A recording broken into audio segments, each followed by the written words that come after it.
qui m'a donné envie de rentrer chez Auchan, à l'époque j'étais en formation ingénieur agronome et donc je voulais absolument bosser dans l'industrie agroalimentaire et notamment en production alimentaire. Et en fait en 5e année d'école d'ingé, on a eu un partenariat avec Auchan et en l'occurrence on a eu l'opportunité pour certains d'entre nous de faire une journée Vie ma vie manager et de suivre le quotidien d'un manager commerce sur une journée. Et en fait, cette journée a été pour moi une vraie révélation et je ne mâche pas mes mots. J'ai passé une journée à suivre donc, ce manager qui m'a montré le brief le matin avec ses équipes, qui m'a montré le travail de négociation qui pouvait se faire avec les fournisseurs en local, qui m'a montré le travail de la marge et qui m'a fait découvrir son quotidien. Et en sortant de cette journée-là, j'ai complètement changé d'orientation professionnelle et je me suis dit que c'était vraiment ça que j'avais envie de faire. Donc j'ai ensuite postulé pour faire un stage en grande distribution dans ce magasin et j'ai ensuite été accompagnée pendant ce stage et pendant mes premiers mois de manager commerce en formation par une tutrice qui m'a montré son métier également et qui m'a formée aux bonnes pratiques du métier. Et c'est vrai que cette tutrice, elle a été pour moi inspirante et encore une fois, je ne mâche pas mes mots parce qu'elle était à la fois bienveillante, à la fois exigeante, elle avait du résultat. Et c'est ce qui va donner l'envie par la suite de continuer dans cette entreprise. Alors je ne sais pas si on peut appeler ça une fierté, en tout cas moi ce que je retiendrai c'est que c'est une véritable chance. En l'occurrence d'avoir l'opportunité à 24 ans de manager une équipe, de les accompagner dans leur développement, de les accompagner dans leur professionnalisme avec une expérience professionnelle très réduite. C'est juste une super opportunité et j'estime avoir eu beaucoup de chance d'avoir pu faire ça.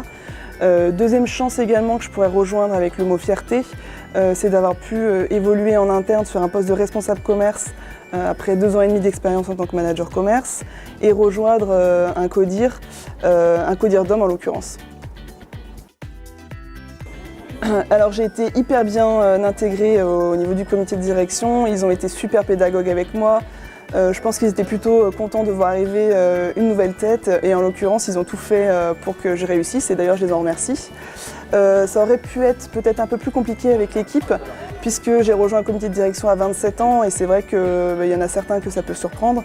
Mais pour le coup je pense que quand tu arrives dans une équipe plutôt humble, que tu montres assez de curiosité, que tu t'intéresses aux gens et que tu t'intéresses réellement aux gens, ça c'est important, ils te le rendent bien. Alors c'est vrai que j'ai toujours eu une sensibilité pour les ressources humaines, a fortiori quand tu es manager, c'est quand même nécessaire d'avoir une appétence pour les ressources humaines. Et en l'occurrence, une nouvelle rencontre m'a permis d'avoir l'opportunité d'intégrer donc cette équipe au niveau de la DRH Hypermarché et de passer d'un métier opérationnel à un métier fonctionnel dans les ressources humaines. Et en l'occurrence, le fait d'avoir un profil opérationnel, ça a été assez complémentaire dans l'équipe de par ma connaissance terrain, et plutôt enrichissant pour eux, mais également pour moi, puisqu'en l'occurrence j'ai beaucoup appris sur ce poste-là. Ce que je fais au quotidien, finalement, moi je m'occupe de tout ce qui est classification, métier, GDI. J'accompagne aussi les cursus de prise de fonction hypermarché et j'accompagne les politiques RH en magasin.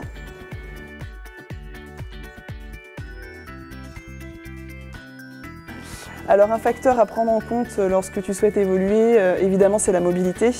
La mobilité, c'est un impact sur ta vie privée, donc c'est une décision qu'il faut prendre, à mon sens, en tout cas en famille ou en couple, parce que derrière, on sait qu'il y aura des conséquences pour l'autre également. Après, à partir du moment où c'est un choix défini et choisi tous ensemble, pour moi, il n'y a pas de souci. Le mot de la fin, mesdames, ayez confiance en vous, ayez confiance en vos projets pro, en vos projets perso et surtout pas besoin de prendre des codes masculins pour exister, surtout restez vous-même.